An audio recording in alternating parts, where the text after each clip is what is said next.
గలతీ పత్రిక 2వ అధ్యాయము 20వ వచనంలో, నేను క్రీస్తుతో కూడా సిలువ వేయబడి ఉన్నాను, ఇకను జీవించువాడను నేను కాను, క్రీస్తు నా యందు జీవించుచున్నాడు.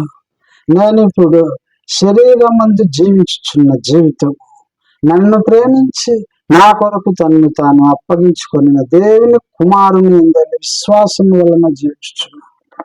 ప్రేమైన వారులారా, లోకరక్షకుడైన యేసుక్రీస్తు రక్తము వలన విమోచింపబడుతుంది. ప్రతి క్రైస్తవుడు కూడా ఈ మాట అని తీరా,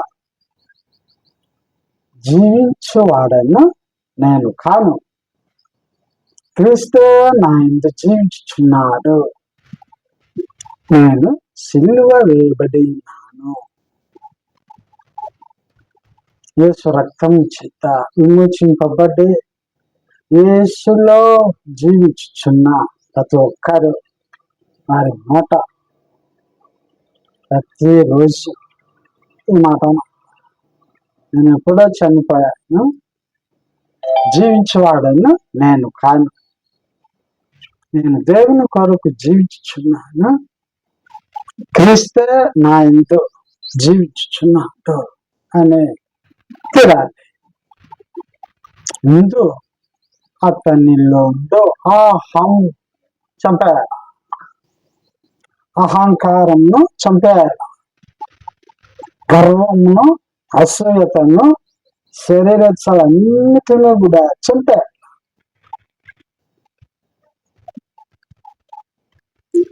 ఫిలిప్పీ పత్రిక 2వ అధ్యాయం 5వ వచనంలో నన్ను రాబడింది, క్రీస్తులకు కలిగిన ఈ మనస్సు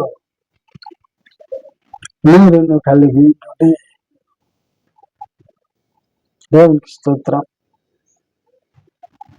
ఆయన దేవుని కుమారుడైంది దేవుని కుడిపార్శ్వమున కూర్చొని ఉండుట విడిచిపెట్టకూడని భాగ్యం నేర్చుకోలేదు అని లేఖనం చెబుతుంది. ఆయన మహారాజు, పరలోకం మందు గొప్ప చక్రవర్తి అయిందే ఆ మహిమను వదులుకున్నాడు. ఇది గొప్ప భాగ్యం అని అన్నాడు. అది గొప్ప భాగ్యం కాదులే అనుకున్నాడు. మనుషుల పోలికగా పుట్టాడు, దాసుని యొక్క స్వరూపం ధరించుకున్నాడు, తన్ను తాను వృత్తునిగా చేసుకున్నాడు, తన్ను తాను తగ్గించుకున్నాడు. ఇలాంటి మనస్సు ఈ విశ్వాసికి ఉండాలి. ఆ మనస్సు లేకుండా క్రీస్తు ఎదగలే. ఏమిటి మనస్సు? ఆ గొప్ప భాగ్యం వదులుకున్నప్పుడు నువ్వు కూడా నీకు కలిగిన సమస్తమును వదిలిపెట్టాలి. నిన్ను నీ వృత్తిని చేసుకో, నిన్ను నీవు సిలువ వేసుకోవాలి. యేసు కోసం జీవించాలి. ఆస్తులను ప్రేమించడం కాదు, డబ్బును ప్రేమించడం కాదు, అహంకారము ఉండకూడదు, శరీరత్సాలన్నిటినీ చంపేయాలి. ఇది నాదే, మేము అనే అహంకారం ఉండదు.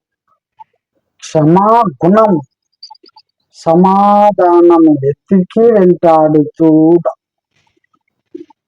యేసు ప్రభు సిలువపై వేదనలో ఉంటూ, తండ్రి మీరేం చేయుచున్నారు, వీరెరుగరు, వీరిని క్షమించుము అన్నాడు.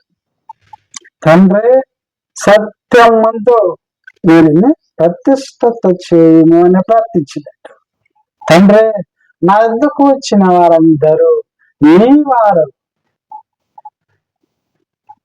అని ప్రార్థించి ఇలాగున చెప్పుకుంటూ వెళ్తే ఆయన జీవిత చరిత్ర మన కళ్ళ ఎదుటే ఉంది. ఆయన మనం నేర్చుకోవాలి అని